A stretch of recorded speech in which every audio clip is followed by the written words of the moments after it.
Okie dokie. So, how to lose a popularity contest. This is the brand new film from Stephen S. Campanelli. It is written by Dorian Keyes and Kaitlin Reilly. We have got Jason Fleischer and Lindsay McAdam on producing. Wendy McKernan is a co-producer along with Christy Thomas. The film is executive produced by Tony Chong, Chase Hudson, Laurie Massini, Devorah Moose Hankin, David Way. Associate production from Shayla Hardy and Jessica Young. Matthew Rogers handles the score. We have got Stephen Mayer on cinematography. Richard Schwardell edits the piece. Casting was handled by Sean Cozy and JJ Ogilvy. John Marcinink is production design. We have Joval Gio Jose on art direction. Rachel Beavis is the set decorator. Costumes wardrobe is Lucy Wong. Hair and makeup, we have Monica Bargan, Sally Durnell, Tammy Tammy Gregane, Crystal Horseman, Britain Island, Kate Koo, Parisa Mamdou, Jennifer Manton, Sky Markham, Teresa A. Meyer, Michaela Peterson, Trisha Porter, Tamara Ralston, Candy Stafford, Jesse Tavoff, Elke Winters, and Amy Young.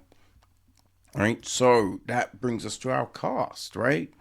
So the film, essentially, we're following Ellie Pierce, who is played by Sara Waisglass. A younger version of Ellie is played by, I think it's Lark Peterson, right? The 12-year-old Ellie, right? We have got Ellie's dad, right? Shane, played by Sebastian Roberts. There is also Rowan Cross, Ellie's boyfriend, played by Graham Verchere. A 12-year-old Rowan is played by Kingston Goodjohn. Then there's Nate Reed, right? He's played by Chase Hudson. A 12-year-old Nate is played by Knox Hamilton. Right, Nate is dating Quinn, and Quinn is played by Lillian Ducart-Roach. Right, there is also Nate's best friend, Charlie, aka Streaker, played by Aidan Howard. Now, Streaker is, well, the 12-year-old Streaker is played by Miles Phoenix Foley. Okay. Oh, Nate's dad was also played by Bob Fraser. So, who else do we have? I guess there's Ellie's friends, right? So we have got Aja, I think it's Asia Fox, played by Kyra LaRue. Lauren Nichols, played by Jana Morrison. We've got Gloria Everdeen, played by Escatiza Sanders.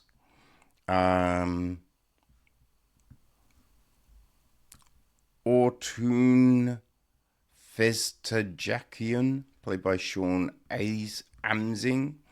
Divya Madhavi, played by Janelle Bedal. Adam, that's Queen. He's with Quinn. He's played by Tyler Ruberidge. There's Denise, the dinner lady, played by Yvette Dudley Newman. We got Jules, played by Parker McClellan. Tyler McCoy, played by Glenn Gordon. Mackenzie Valentine, played by Haley Hanson. Lucas Ryan, played by Adam Winstanley. Fiona Coyne, played by Ariana Bent.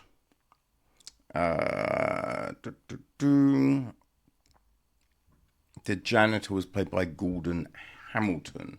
So the gist of the story: a rebellious student and a perfectionist overachiever form an unlikely alliance in their race for student body president, discovering unexpected feelings along the way.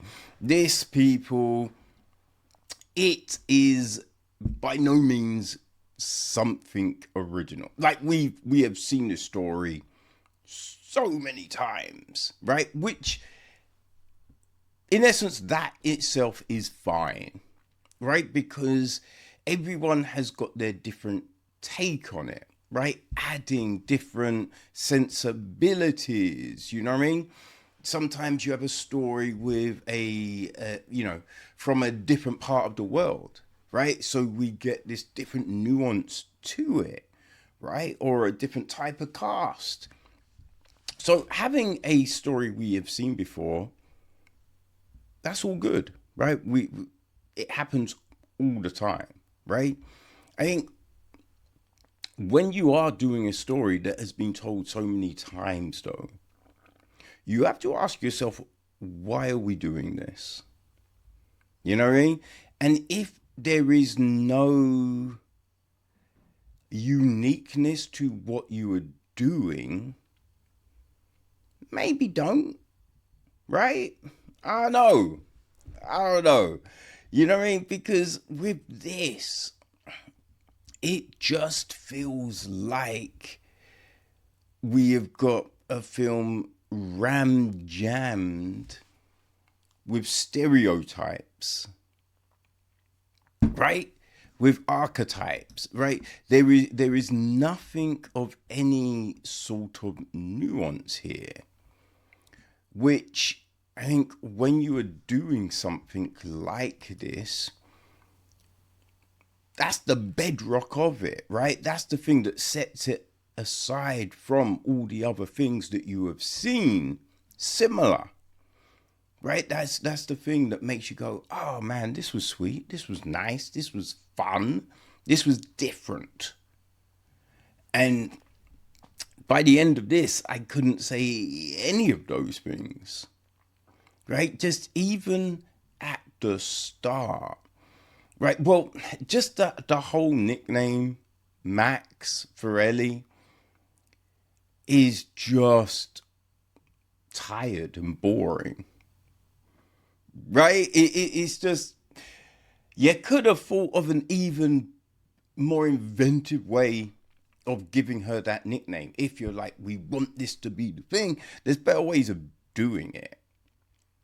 You know what I mean? What they land on is just a little tired. You know what I mean? And just the way she knocks the things off her desk, it feels like it wasn't an accident, But then if it wasn't an accident, what's the end game here? You feel me? Right? So we have all of these things, and then it's just like later in the film, because that's when they're 12. So now they're, I don't know, 16, 17, right? And we have someone apologizing for something that happened when they're 12, and you're just like, oh yeah, if this is a real apology, what are the reasons why it never happened before then? You know what I mean? And it's one of those things of, right, the apology comes, and then it's just like, oh no, it's fine, oh blah blah blah blah blah, and you're just like, well, that's a straight lie, right? And in reality, there would be push, like, be like, how come you didn't say this earlier, right? Why did it take, you know, 4 or 5 years for this to come, right? Something, give something to add to this, right?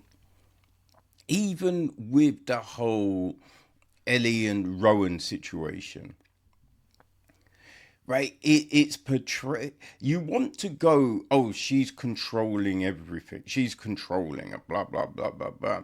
I mean, the only real thing that we kind of have of that, he's telling her something and she's like, oh, hold that, and goes off. But essentially, we haven't really built their dynamic, right? You can assume what it is because you know what the film is, right? But when they split up, it's like suddenly we're changing the Rowan character. And that's the thing in the film. We flip flop in between. Suddenly, this character is like, 1 minute he's all nervous and shy and blah blah blah, and then he's like, bum bum bum bum bum, right? And you're just like, I don't know if this dude is doing that shit, right? There's a bit towards the end, and he does something in public. Again, you were just kind of like, I don't know if that would be this dude's character, right? You can imagine him like being like, yo, can we have a conversation? And just saying something in private, right? And you could have that, and then maybe someone overhears it, or you know, even if it's one of those cheesy things of he sits, they're in a room and someone leans on the intercom button and it gets transmitted to a, you know, even if it's something like that. But you don't believe homie's gonna do this shit in public, you know? So it's very odd. Like with Ellie, she's meant to be this meticulous person and blah blah blah, but then you have, right, there's a bit when she's like, oh, I read all of these books overnight, right? But for whatever reason she's not reading Macbeth. I think it's Macbeth, is the play. And you have to be like, okay, from what you have told us about this character, she would have read the play, especially because the play is being held by one of her friends, right? So it's just like, why are you trying to go? She's not going to read the play. You know what I mean? Now, if you set it up like, oh, I'm really busy, I don't have time for this, and then the friend like gets her to do the play, and she's like, but I can't read. It's like, it's fine, don't worry about it. You know what I mean? Just like, all you have to do is blah blah blah. Then it kind of works a bit more. But you know what I mean? To have us believe that she's not gonna read it, one of her good friends, and then we have another scene where she's read multiple books in a night. Kind of, and they're big books. It's not like they're thin ass books; they're big books. So it's just like, okay, Macbeth isn't as big as any of those books, and you're going, she can't read that.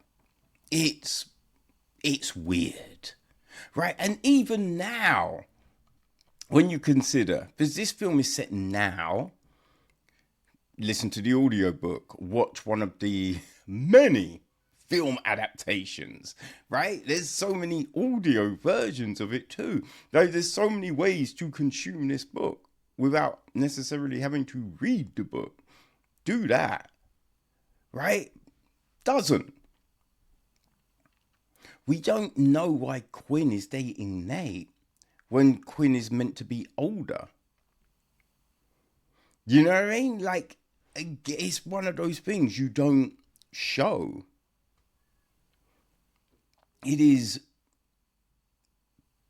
weird. There are a lot of odd choices here, right? A lot of odd story choices that do nothing really to add anything to this film, right? Don't add any depth.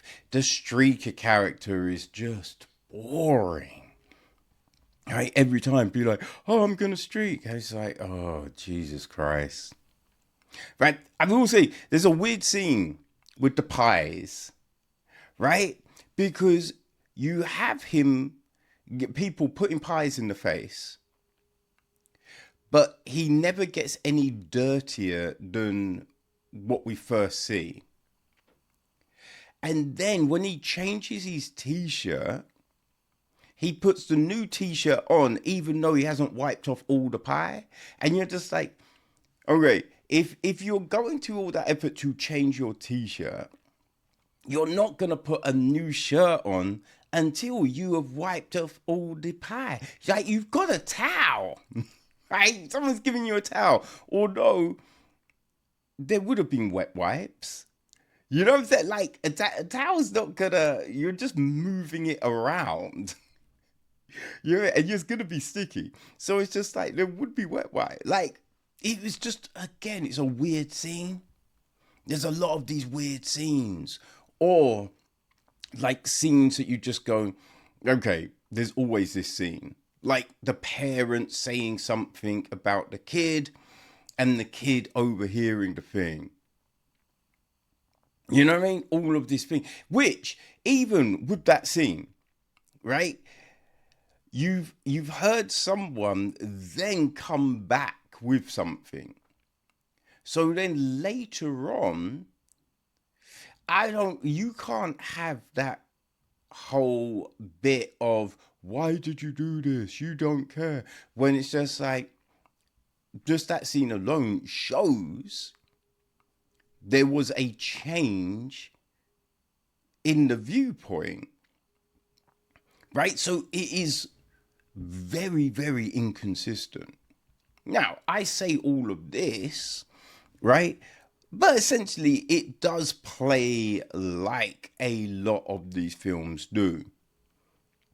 You know what I mean? So if you like this genre, right, all the things I've pointed out are very much staples of a big majority of these type of films, right? There's only a few that add a bit more, right? Like, I enjoyed 10 Things I Hate About You, right? Which was, Skew and Taming of the Drew, right? But you don't always get that. Like, Save the Last Dance was a lot of fun.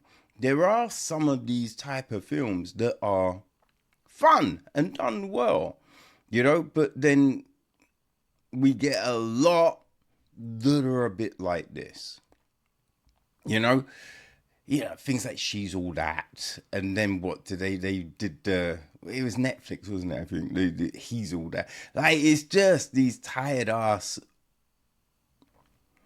shells, right? These husks of films that you may have enjoyed that appear all the time.